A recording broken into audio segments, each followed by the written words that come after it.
Good morning student. आज हम computer से संबंधित जानकारी देते हैं आपको। 10th के बाद क्या सब्जेक्ट लिया जाए।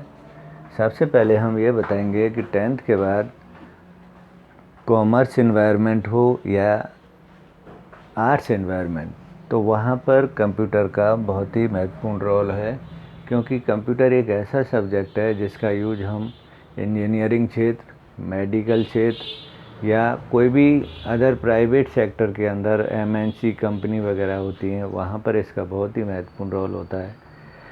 यहाँ हम ये कह सकते हैं कि यदि हम 10th के बाद 11th में कॉमर्स लेते हैं तो अकाउंट्स PM कंप्यूटर होता है। एक प्रैक्टिकल सब्जेक्ट होता है। यहाँ पर जब भी हम कोई भी पढ़ते हैं तो आगे इसका यूज क्या क्या होता है। देखिए, 12th के बाद हम क्या करेंगे, इनमें 11th एंड 12th में प्रोग्रामिंग लैंग्वेज आती हैं, C++, MySQL। ये सभी प्रोग्रामिंग लैंग्वेज होती हैं जिनका यूज हम प्रोग्राम बनाने के लिए यूज करते हैं। MySQL के अंदर हम किसी भी ऑर्गेनाइजेशन आदि का डाटाबेस क्रिएट कर सकते हैं।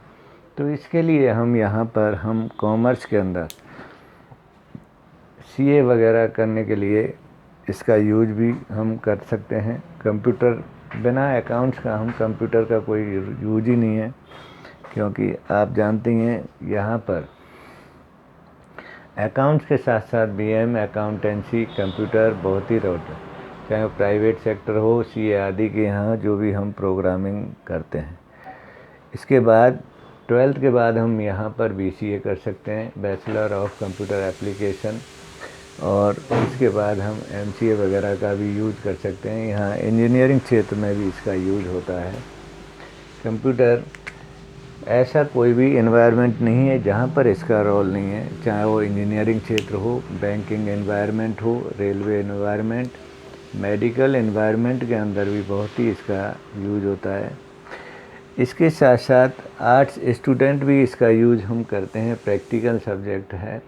और इसके लिए आप भी यहाँ पर, क्योंकि आर्ट्स में CA वगैरह नहीं होता है, यहाँ पर हम क्या कर सकते हैं, 12th के बाद BCA कर सकते हैं, MCA कर सकते हैं। इससे क्या होगा कि इनका यूज क्यों होता है, क्योंकि यहाँ पर जब हम कोई भी सॉफ्टवेयर इंजीनियर बनना चाहते हैं तो यहाँ पर इनका यूज कर सकते हैं, क्योंकि यहाँ 11 से ही प्रोग्रामिंग लैंग्वेज को बताया जाता है। 11th के अंदर C programming and MySQL programming language है, जबकि 12th में C++ और MySQL का डिटेल किया गया है। इसके बाद इन दोनों को ही करने से हम 12th के बाद पास आउट होने के लिए यहाँ पर ये सब्जेक्ट ले सकते हैं, BCA कर सकते हैं। उसके बाद MCA master of computer application का यूज भी कर सकते हैं, जिससे क्या होगा, सॉफ्टवेयर इंजीनियर बन सकते हैं। इसका प्राइवेट सेक्टर के अंदर बहुत ही महत्वपूर्ण रोल होता है। यहाँ पर इसका यूज लेने के लिए सबसे पहले हम कोई भी फील्ड का यूज कर सकते हैं, चाहे आर्ट्स फैकल्टी हो या कॉमर्स को, तो वहाँ पर हम प्रैक्टिकल सब्जेक्ट कंप्यूटर को ही यूज में लेते हैं। क्योंकि आजकल आपको पता ही है कि प्राइवेट सेक्टर के अंदर या गवर्नमेंट जॉब में बहुत ही है ही नहीं है तो फिर बैंकिंग, रेलवे, यहाँ पर इनका यूज बहुत ही होता है। कई बार 20-20, 30-30 क्वेश्चन आते हैं, तो हम यहाँ पर कंप्यूटर से रिलेटेड जो हमें क्वेश्चन आते हैं उनको हम कर देते हैं, चाहे वो कैसा भी कंपटीशन हो। वहाँ पर ऐसा कोई वो नहीं है पार्ट्स जहाँ पर कंप्यूटर का यूज़ नहीं होता है। इसके बाद मैं आपको यही कहूँगा कि ये कंप्यूटर सब्जेक्ट आप लीजिए, और इसका बहुत ही स्कोप है आगे चल के, चाहे वो प्राइवेट सेक्टर हो या गवर्नमेंट सेक्टर हो। इसके बाद फिर मैं आपको कुछ ये टॉपिक बता रहा था कि भाई 11th में क्या क्या लैंग्वेज आती हैं। C है, MySQL है। तो यहाँ पर सबसे पहले C के बारे में बताते हैं। C क्या है, इंट्रोडक्शन। वैसे पिछले टॉपिक में भी मैंने आपको बताया था कि C 1972 में एक डेनिश रिची वैज्ञानिक थे, उन्होंने AT&T वेल लेबोरेटरी के अंदर इसको डेवलप किया गया था। यह है multi user and single user operating system पर इसको इम्प्लीमेंट किया जा सकता है।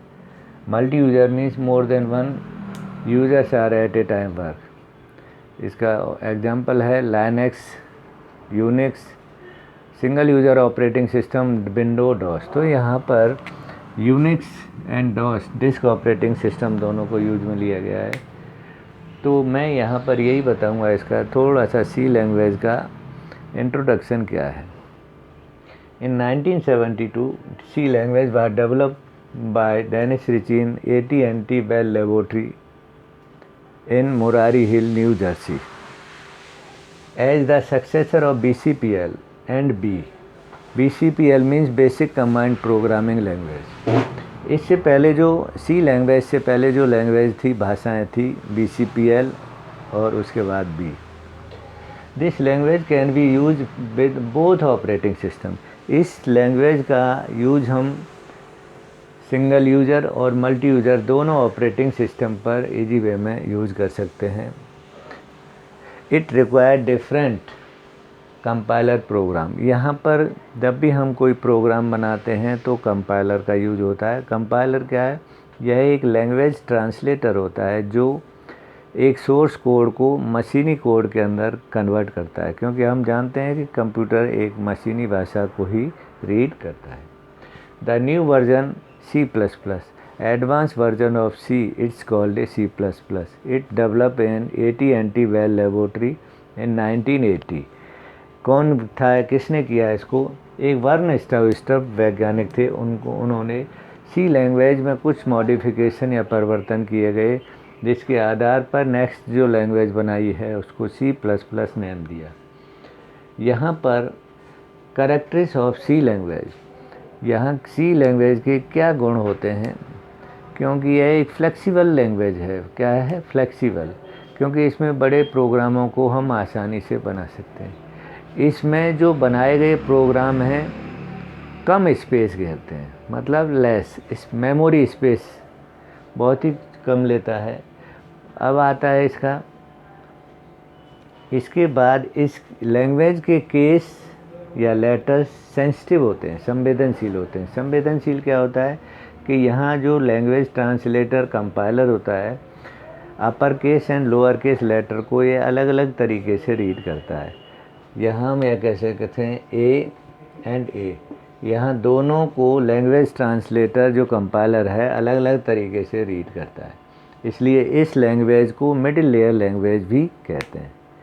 क्वेश्चन बनता है यहाँ पर कि C लैंग्वेज को मध्य स्तरीय मिडिल लेयर लैंग्वेज क्यों कहा जाता है? तो हम कह सकते हैं कि इसमें high level and low level या upper case and lower case letter are present, it's called a middle layer language.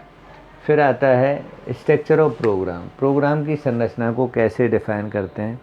तो इसको डिफ़ाइन करने से पहले इसमें क्या होता है, सबसे पहले हम प्री प्रोसेसर डायरेक्टरी या हेडर फाइल को डिफ़ाइन करते हैं। सबसे पहला लाइन ये होगी। उसके बाद लोकल एंड ग्लोबल वेरिएबल को डिक्लेरेशन प्रोटोटाइप के साथ करते हैं।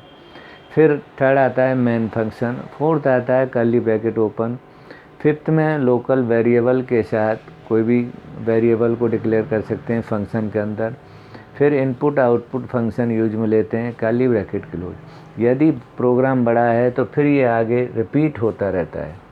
इसके साथ साथ इस प्रोग्राम को बनाने से पहले हम कुछ परिभाषाएं हैं जिनके बारे में कुछ अध्ययन करते हैं। प्रोग्राम क्या है? इंस्ट्रक्शन। यहाँ पर क्या होता है? प्रोग्राम क्या है? निर्देशों के समूह को, group of instruction, it's called a program. फिर आता है character set of C. Character set of C के जो करेक्टर सेट हैं क्या क्या हैं? There are 3 type of character set of C. First letters means alphabet characters. There are 2 types of alphabet character, upper case letter and lower case letter. Upper case letter means अंग्रेजी वर्णमाला के बड़े अक्षर A, B, ... lower case letter में small letter के A to Z। फिर आता है डिजिट्स। डिजिट्स को हम 0 to 9 जो नंबर होते हैं, 0, 1, 2, 3, 4, 4, 4, 9, 5, 6, 7, 8, 9, इस तरीके से हम जो डिजिट्स या अंक होते हैं उनको डिक्लेयर किया है। थर्ड पार्ट है इसका स्पेशल कैरेक्टर या सिंबल। ये क्या है, स्पेशली साइन होते हैं जिन्हें हम प्रोग्रामिंग के समय यूज में लेते हैं। क्या क्या हो सकते हैं symbol sign? @ $, Dollar, curly bracket open, curly bracket close, less than, greater than, colon, comma, semicolon, left parenthesis, right parenthesis, left bracket, right bracket, और भी बहुत सारे स्पेशल सिंबल या करैक्टर्स होते हैं जिनका यूज हम प्रोग्रामिंग के समय करते हैं, चाहे वो अर्थमेटिकल ऑपरेशन हो, plus minus divide multiplication, asterisk symbol, caret sign, tilde symbol etcetera, ये सभी स्पेशल सिंबल आते हैं। इसके बाद जब भी हम कोई भी प्रोग्राम या स्ट्रक्चर ऑफ प्रोग्राम को डिक्लेयर करते हैं तो कुछ डेफिनेशन हैं जिनके बारे में हम अध्ययन करते हैं। आइडेंटिफायर क्या है, variables, keywords, data type, constant, operators, इनको डिफाइन करके के बाद हम स्ट्रक्चर ऑफ प्रोग्राम को डिक्लेयर करते हैं। तो इसके मैं यही कहूँगा आपको, जब भी हम कोई भी प्रोग्राम लैंग्वेज लेते हैं या जो भी सब्जेक्ट लेते हैं तो सबसे पहले कुछ इसकी छोटी मोटी परिभाषाएं हैं उनको डिक्लेयर करते हैं। मैं तो लास्ट में आपको यही कहूँगा, 11th में आप बिना टेंशन है कंप्यूटर सब्जेक्ट लें, चाहे वो कॉमर्स हो या आर्ट्स हो, प्रैक्टिकल सब्जेक्ट है, अच्छे मार्क्स आते हैं क्योंकि पहले हम थ्योरी में पढ़ते हैं फिर उसको इम्प्लीमेंट करते हैं प्रैक्टिकल के तौर पर लैब में। यहाँ पर फिर आपके फ्यूचर में भी बहुत ही इसका महत्वपूर्ण रोल है, चाहे वो इंजीनियरिंग क्षेत्र हो। ज़रूरी नहीं है कि हम साइंस वाले ही इंजीनियर बन सकते हैं, नहीं, आर्ट्स वाला बच्चा भी इंजीनियर हो सकता है, कॉमर्स वाले बच्चे भी इंजीनियर होते हैं। कॉमर्स वालों को लिए तो हम CA वगैरह है, प्राइवेट सेक्टर के अंदर बहुत ही रोल है। यदि अभी CA वगैरह नहीं कर सकता है तो अकाउंटेंसी में CA वगैरह कर सकते हैं। आर्ट्स वाले इंजीनियरिंग क्षेत्र में दरवाजे इनके खुले रहते हैं, BCA करो, MCA करो और ये। तो इस तरीके से मैं आपको यही कहूँगा कि आप सब्जेक्ट लें, बहुत ही अच्छा सब्जेक्ट है, आपके समझ में आएगा क्योंकि आप पहले पढ़ेंगे उसके बाद उसको प्रैक्टिकल के तौर पर करते हैं। तो इस तरीके से हम बार बार किसी चीज़ को रिपीट करेंगे लैब के अंदर तो ऑटोमेटिक ही यूज होगा। इसलिए आप सॉफ्टवेयर इंजीनियर बने, आपका भविष्य इसी के अंदर बनेगा क्योंकि आजकल आपको पता ही है कि सभी को गवर्नमेंट सेक्टर के अंदर जॉब नहीं है। इसलिए गवर्नमेंट सेक्टर जॉब लेने के लिए भी इसका यूज होता है, लेकिन इसके साथ साथ यदि वो नहीं उपलब्ध होता है या हम नहीं प्राप्त कर सकते हैं तो प्राइवेट सेक्टर के अंदर तो हमारे लिए अवसर बहुत मिलते हैं। तो इसलिए मैं आपको यही सुझाव दूंगा कि आप ये सब्जेक्ट लें, बहुत ही अच्छा सब्जेक्ट है। Okay, thank you.